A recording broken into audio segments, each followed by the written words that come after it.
G'day legends, I hope that you're having a fantastic day and so far that you are having a fantastic week. Now legends, as always, there's a lot to go over. Of course, we're going to look at the maps and I want to look at a few geolocations as well that do say a different story from the map. So we'll look over all of that. Of course, we need to look at that Mr. Oscar Jenkins is alive. There has been a proof of life video released. We'll look over that. Remember, we always approached this with caution because we said, what's being told just sort of isn't lining up. But what we did see is the media and sources from Ukraine and Western soldiers fighting too, then confirming that they even had the body. So we'll go over that. We need to look at Europe's emergency meeting that was held. Of course, the view on negotiations, but also some tensions there about the deployment of troops. As what Keir Starmer has said, I believe people are quoting him correctly, but they're leaving out some of that around deployment of forces. So we'll actually go over all of that. We need to talk about, of course, Russia and the US in Saudi Arabia and what President Zelensky has said. And he's basically said we didn't even know it was happening. So maybe we have a crystal ball over here because we know that meeting was happening for some time. And then I want to look at an observation of TOS Thermobarics that I think we'll find very interesting moving forwards. But where I want to start is we get a bit of a better idea from Trump's special envoy, Keith Kellogg. We get a bit of a better idea of how Trump may actually be viewing this. And what I want to say is I believe that I was somewhat correct in another one of my predictions here. But I want to show you this footage. I think this is very, very important, although not widely shared. What concessions will Putin have to make? Well, to me, there's going to have to be things like territorial concessions as well. So there may have to be some sort of territorial concessions, but at the end here, so Putin may have to give up some, Ukraine may have to give up some. We know realistically something to happen right here and now. I can't really see a concession other than Kursk for some of Kharkiv swap, but that's not the part I'm interested in. It's this near the end. Basically force him into actions. We need to force him into action. What you want to do is force him to actions maybe he's uncomfortable with. What I mean by that is an example. Right now is what we're going to do is try to break this alliance that he currently has. He's got an alliance around North Korea that wasn't there before. He's got an alliance with Iran that wasn't there before. He's got an alliance with China that wasn't there before, meaning 4 years ago before. So I think that is very, very important. We spoke about this on day one of when Trump came out to talk about these negotiations. What I said was that to build relations with Russia and try and draw Russia away from China. And I think a lot of this is Trump's fear over China. And I want to go back to my predictions video for this year. Now, I think I've got a fair bit of these. Information control, that was a very easy one to put in there. But in incident or false flag, look, what we have seen, especially at Chernobyl, that is possible, but it's not beyond reasonable doubt. Nothing in this really is just from footage. I think it is likely, but possible. I think something that's actually giving more credibility to that is we just don't hear about anything anymore. But EU and NATO division, absolutely, that there's going to be division in that. We are definitely seeing that, and that is growing exponentially. EU and Ukraine tensions are definitely growing as well. The appetite for war is definitely reducing. Everyone from even Putin to in Ukraine to Europe and especially in America. And what I put, and I've crossed this one out today, of US and Russia relations. And this is why I put that in, was Trump sees China as a huge, huge threat. And he correctly sees China as a massive threat for US hegemony worldwide and their dominance. China's industry outstrips the remainder of the world. US has complete self-sufficiency in wartime if they need it. And I believe that Trump, he's willing to sacrifice some of Ukraine to try and draw Russia away from China and Iran. Of course, this is coined as the axis of upheaval by analysts and officials. And this is what I've stated before, is that China is Russia's biggest fear. And how is Russia so important for China? Well, Russia solved many of China's biggest problems. China has some gaps in technology, but their main gap is just geography, that they don't have access to that many ports, Russia solves that problem straight away, and they're not self-sufficient when it comes to grain. Russia solved that right away. And there's some parts of technology that they would like as well. There's lots of Chinese tech I'm guessing the Russians would like, but the other way too. People don't think of this, but Russia is world leaders in nuclear propulsion, high efficiency high efficiency jet engines, turbine engines, that's what I was looking for, compared to China. There may be some swap there, anti-submarine warfare and submarine warfare as well, and of course, experience. So what I believe is Trump's team is assessing the political value of Ukraine losing 20%, the geopolitical value of Ukraine losing 20% of land, that is not as valuable to maintain US hegemony to try and draw Russia back into some sort of sphere. Because China, if they were to have unlimited access to Russian resources at a discounted rate due to sanctions and maybe a formal military alliance, I think Trump sees this as the final nail in the coffin for US global dominance hegemony, and of course all of that remaining inside of BRICS as well, which was then another one in my predictions that that Russia would further try and lean into BRICS further.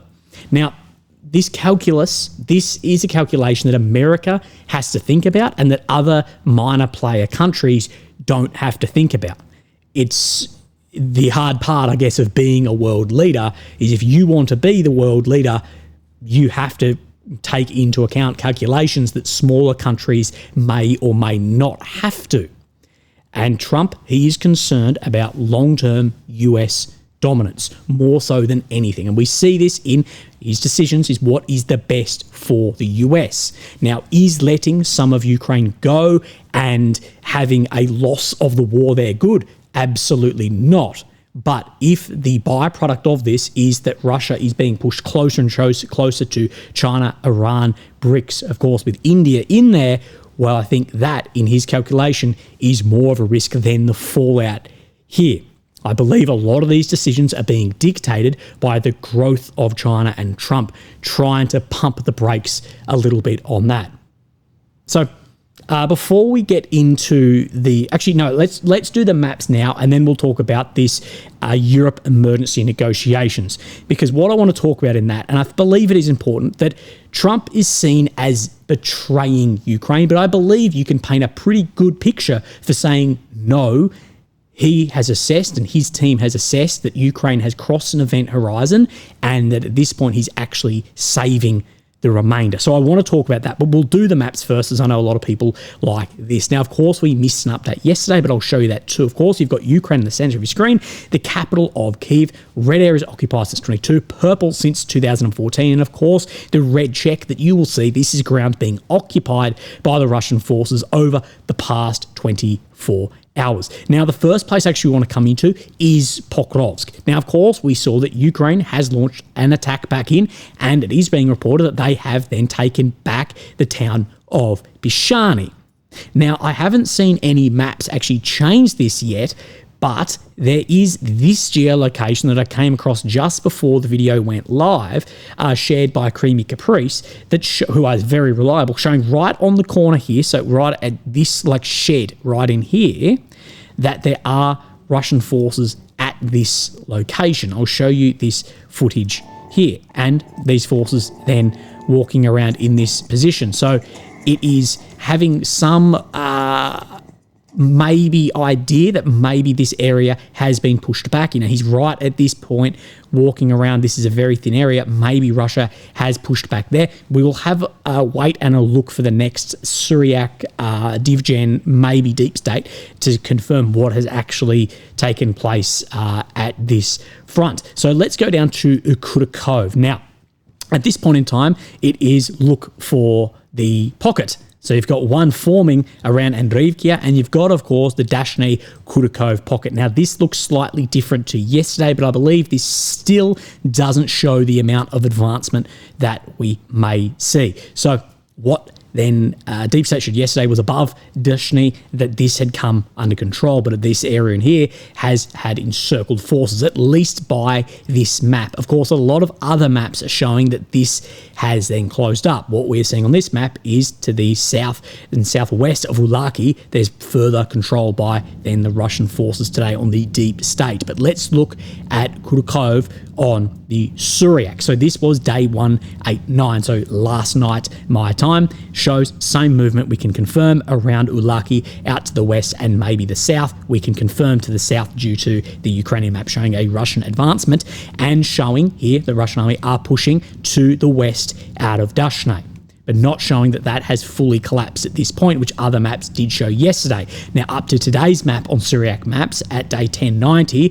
Kharkiv front, Russian army took full control of the area between Ulaki and Dashni, as well as the area between Ulaki and Zelenivkia. So down to the south, this is Ulaki, Zelenivkia. That doesn't surprise me due to this obstacle of the water crossing through here, but this whole area from Dashni to Ulaki has closed up. Now, this area is in the vicinity of 8 kilometres. That is a very, very large gain. Remember, this pocket was about 40 to 50 square kilometres, that it was significant, and this is a significant daily advance. But also what it does is then it shortens that front line and can allow the forces to bring their forces more together. Of course, this can help in defence, but it can also help. Russia has shortened their front line so they can push on other areas. So we see this.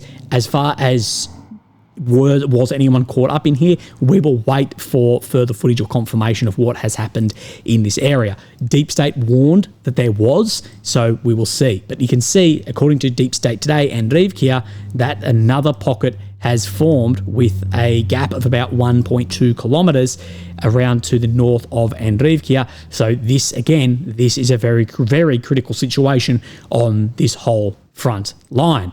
So let's then move our way to the west of here, and we're looking for Velyka Novosilka. Of course, we saw that large advancement in the direction of Skudny. We're seeing to the west a large advancement in the direction of Burlatsky. So let's go here to here, approximately 1.52 kilometres, so around about a mile for my NASCAR lovers out there. Actually, Trump doing the lap of the NASCAR was one of the funniest things I've ever seen. This was yesterday's update in here. So, of course, this is in then just to the west of here further. So this was in this sector. So Novosilka, we're talking here. And then today we're looking at here. So there has been 2 significant steps in the Velyka Novosilka front line. Then today, let's have a look at what Suryak shows. We can confirm then both of these, but of course showing a lot closer on that western side. So let's start on the eastern side, which is this one right in here. Realistically, these are fairly close to what is explaining. Of course, in the north of Velyka Novosilka, this up in this area shows different, but as far as this advancement, we can definitely confirm there was movement there, but this is different on that western side. Remember, I showed you, Deep State showed an update there yesterday. Well, what Suryak is saying is that the Russian army launched a successful assault to the locality of Novosilka, Novosilka, taking control over it. Sorry, I thought I misspoke. This Novosilka right here, not Velyka Novosilka. So this Novosilka has been occupied by the Russian forces, according at least to Suryak maps. So we'll step back and we see at least the grey zone move into this front. We will wait out on confirmation of that being occupied, but at this point in time, we know that there's definitely been advancement, at least in that same general direction. Now, let's move our way back up and we'll talk about the Pokrovsk front around this area. So I've actually misnamed this for some reason, but just in between Sabeni and this Nadezhdanivka, there was an update just in this sector yesterday for Russian advancement. Now we'll move into Chasiv Yar, of course, out from Bakhmut, but a very important area due to the high ground being held in here. And we need to zoom in one more. During the last 7 days, Russian army took important advances south of the town, taking full control over the forest area, reaching the outskirts of Stopochki village. So this is Stopochki right in here, and that the Russians are down in and around this sector right about here. So they are claiming, so Suryak is claiming an advancement of about 2 kilometres here. So we can see there are still very significant advances on the front line. Pokrovsk may have slowed, but other areas definitely have not. And this is no different up in the northeast that we have spoken about, with Russia crossing the Oskil and further expanding their bridgehead successfully from here. And we see this was the deep state map yesterday. Of course, no changes on the map today, but out from Vyhyarovka, so in this area right in here, that there was further advancement by the Russian forces. This is an area being highly ignored by many, and I believe tells us a lot. Firstly, tells us about the shortage of reserves to try and push back this, because it should have been far easier than other areas, with, of course, the Oskil sitting in here and the having to cross that obstacle. But as well, could Russia be looking to actually take more ground in Kharkiv? So keep an eye out on that, even if the people you listen to are just ignoring this. Now, I want to look at this observation by a user in my Telegram, Mr. Morlov. Not about maps, but I wondered if there's a way to tell apart TOS 1 and 2 is just by impacts in the video. TOS 1 shoots its rounds in pairs. TOS 2 isn't observed doing that. So if the impacts are grouped in by 2, that is most likely TOS 1, if not likely TOS 2. So again, it's not beyond any doubt, but it's more likely. Remember, we spoke that we're seeing a hell of a lot more TOS Thermobaric used on the battlefield, and we did say, well, could this be TOS 2 coming into play, as we know the range has been almost doubled. So I did a bit of looking through some videos, and yes, well, this is TOS 1. We see these fired in couples. Then TOS 2, this is fired in single, of course, of a wheeled launcher, but of course, seeing the impacts, you can't see the launcher. So I wanted to have a look. This was the footage I showed you yesterday, of course, in Chasiv Yar, and what we can see is that these are landing in groups of 2. Yes, there's a half second between them, but these are landing in groups of 2.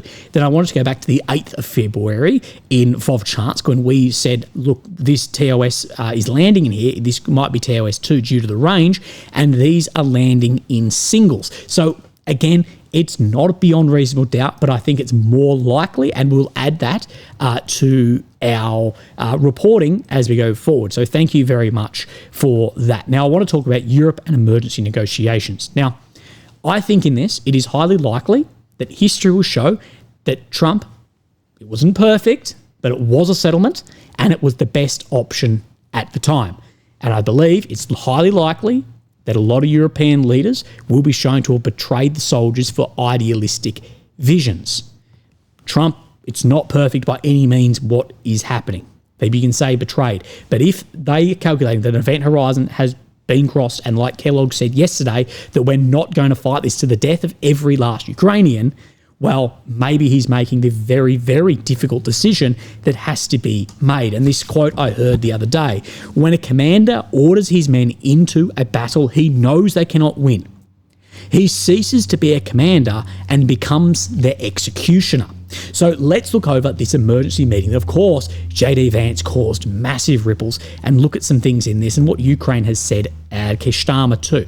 So Ursula von der Leyen, of course, head of the EU, has reaffirmed that Ukraine deserves peace through strength, peace for its independence, sovereignty and territorial integrity, and strong security guarantees. So through putting Ukraine in a strong position and its territory, war then has to go on. Europe carries its full share of military assistance to Ukraine. Europe is not carrying that share compared to the US. That is Trump's main point. Of course, NATO Secretary General Mark Rutte in this photo. I do think with this photo, you guys couldn't take another picture. Like, she looks good. Mark looks good. Some people fucking don't know what's going on. But my take from today's meeting in Paris: Europe is ready and willing to step up to lead in providing security guarantees for Ukraine, ready and willing to invest a lot more in our security. The details need to be decided, but the commitment is clear. What I'll say is, well, then actually step up. Because if anyone's being unclear about this, and if anyone's really pushing rhetoric, it's actually the European states backing Ukraine that are saying one thing, but their actual moves do not suggest this. So this is then what Russia's Foreign Minister Sergei Lavrov has said about Ukraine being within peace talks. So people are saying, well, Europe isn't getting invited to these peace talks. And this is then what Lavrov said. I don't know what they would do at the negotiating table. If they're going to sit at the negotiating table with the aim of continuing war, then why invite them here? Hungarian foreign minister, he has recently said that Europe will do all they can to upend these negotiations. And I believe this is a point we need to talk on, that Europe doesn't want peace negotiations. Europe want further military negotiations like the Swiss Peace Summit. We said that's not a peace summit, it's a summit for further aid. That is what Europe is looking for. And I believe that Trump's team, Putin's team are going, well, if you're not coming to the table with peace wanting to be the end goal here, if you're coming to the table going, yes, but we need a position through strength, so the war has to continue for 6, 12, 18, 24 months, if possible at all, then I believe what Trump's team and what Putin's team are saying is, well, then you're not willing to come to a peace negotiation. This is to stop the war. So I believe Europe should be involved, but I think that's important. Now, President of Ukraine, they have put out that Zelensky really wants a special representative of Europe to be involved in these peace processes. And what he basically wants is Europe to appoint a high-level negotiator for peace talks, to appoint a special representative, and the guarantees that Europe is ready to provide. We will consider who that person should be, but it is a representative of Europe and is respected by Europe. But there's going to be some difficulties in this. I agree that Europe should have input in any talks. But like I said, if these are peace talks and Europe wants continuation, I can definitely see why the US and Russia are not interested. You're starting two separate conversations. But an ongoing issue with the EU, and this is not just towards war, it's towards many things, is that due to its diversity across nations, who actually represents Europe's interest? Like, who is the single person that does this? France's interests are vastly different from Germany and the UK, and even further from Slovakia or Hungary or Romania. And that's sort of the problem, is who is going to be a representative of Europe? That's one of the things why Europe, the cohesion isn't as cohesive as you think, especially if under severe pressure, those cracks start to pull apart. Now, what I will say too, is there is nothing stopping these European states from lifting their support to Ukraine or even deploying forces as a non-NATO force. Maybe it is time for Europe to saddle up and step in, rather than their rhetoric from von der Leyen or Rutte actually then, we are making this step.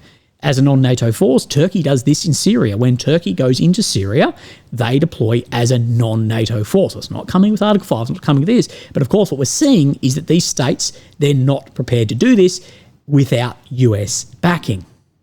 So I would come into question your actual sovereignty as well, and your independence, if you're not willing to do it without another nation ticking off your box. But this is part of NATO EU, is you give up some of your independence and sovereignty to be part of a powerful economic or military alliance as well. But some of that, and of course, under pressure, we see this exacerbated. Now, Financial Times, they have this: European countries clash over sending troops to Ukraine. Germany, Italy, Spain, Poland, they express reluctance after Britain says it is prepared to commit forces. See again my doubts of how can Europe have one negotiator here that shares everyone's interests. It's too many chiefs, so to speak. Now, there's been some incorrect quoting, I believe, on this, or misquoting. So Keir Starmer said he was prepared to consider committing British forces on the ground alongside others if there is a lasting peace agreement. Now, most people are quoting is Keir Starmer is prepared to commit British forces on the ground. You're missing the after there's a peace agreement. He also added, there must be a United States backstop. A US security guarantee is the only effective way to deter Russia from attacking Ukraine again. So, those who are reporting that Starmer is ready to deploy forces is wrong. He wants US as a backstop, and he wants lasting peace then agreements. So no, it's not about to see Brits on the front line eating mushy peas and firing GPMGs. How the UK has fallen. Again, these countries, there's nothing stopping them acting independently as well, but they're not willing to without the US, and that says a lot. Now, Olaf Scholz has said the discussion is completely premature and it is the wrong time to have it. Of course, on the 23rd, we will see elections underway in Germany. Scholz said that he was a little irritated by the discussion, calling it an incomprehensible debate at the wrong time and about the wrong topic. So the topic, I believe, was about Europe sticking together, what J.D. Vance had said, and the upend there. But now they've tried to change it to we need to deploy forces in. Again, EU tensions absolutely at a high. What we have seen, though, is, of course, today, tomorrow, I'll report it, so overnight it will come, of the meeting between then US and Russian representatives in Saudi Arabia. Now, this is what Dmitry Peskov, a Kremlin spokesman, has said. It is a good and very positive that we are coming together to talk, but it is still a bit premature to make any forecasts. Let's wait till Tuesday and see how the dialogue begins. Of course, they're meeting in Saudi. The Russian delegation will be led by, of course, Sergei Lavrov and the aide Yuri Ushkinov, and the US delegation will be the Secretary of State Marco Rubio and National Security Advisor Mike Waltz, and the Special Envoy to the Middle East, Stephen Witkoff. He's also said, let's wait until tomorrow. Serious people are involved, and we have also arrived with a serious approach. Ushkinov, who is the presidential aide, says that. I apologise. But there's some interesting bits in this, because Zelensky, he's basically said that he had no idea that Ukraine will not take part in talks between Russia and the United States. But these are bilateral meetings. That's, you wouldn't expect of a meeting between Zelensky and Trump that Russia then has to come to this. But Zelensky's arrival in the region at the same time, of course, led to speculation, and we speculated on that because I said there's no way I'd be letting this first meeting like that happen without everything I could do to be actually there. But Ukraine will not be participating. What Zelensky has said is Ukraine will not take part in the negotiations. Ukraine did not know they were planned, and the visit to the region was planned long before the US decided to meet Russia there. Any peace talks without Kyiv at the negotiating table, he says, quote, will bring no result. But what I'll say, Zelensky, is you were questioned days and days ago on whether you would attend or not, and you said that you hadn't received an invitation, where everyone else, Trump said that he wants Ukraine there as well publicly. So we don't really know what's happening there. If you didn't know about this, well, I knew about this, my audience knew about this. It's not really adding up there. And what I'll say is I believe you see that Zelensky is visibly under an unbelievable amount of stress. And I'd hate to be in his position. It is incredibly difficult. And he's starting to make statements that really don't align with reality. And I think this is actually largely due to facing a deal that is worse than what was offered in 2022. This is also why I believe the United Kingdom will be so adamant for this to continue to get into a better position, because the last thing they want is that senior representatives of the United Kingdom went to Turkey, upended those negotiations, and in the end, actually getting a worse deal. It'll be very interesting to see how things unfold internally due to that possibility. And I say possibility, but at this point it is looking highly likely. Further in this article, so once again, my visits have nothing in common with those talks, although when I arrive in Saudi Arabia, I will ask His Majesty what he knows about the topics of talks. I would have cancelled anything else to have been at that. It used to be sort of not good to speak to the aggressor during the war. But he talks about the need for renewal of negotiations had been there for quite some time. So a bit of a digger, it's not good to do this, or it used to not be good, now you're doing it. But again, in that calculation that I spoke about at the beginning, that is how I think Trump is viewing this. So Mr. Oscar Jenkins has had visual confirmation that he is alive in this video here. In this video, he's speaking some very broken Russian, and he does say that the interviewer here does say that he is a prisoner of war. That is an important difference, that he is a prisoner of war. Mr. Jenkins says that he does have some injuries as well. But what we can confirm is from this footage that he is alive in this. He's dressed here in a Russian cold weather jacket. So very interesting to see this come out. And there'll be a lot of people, especially in Canberra, really swallowing their words. And there should be a lot of people swallowing their words and making then official apologies for this. And this can even go into, it's not a false flag, but it is purpose disinformation to push this around. The mainstream media reported this worldwide just like this, and the thing is, the damage is done. It's not like it's undoing it. The damage is done. Whether this was done on purpose or not, well, I don't know. But confirmed is meant to mean confirmed, especially when you're saying you have a body. So I thought another soldier with him told Jenkins, said that he'd been executed, and other soldiers also confirming the news in a group text. They say his body has been recovered, but it's unknown right now where it is.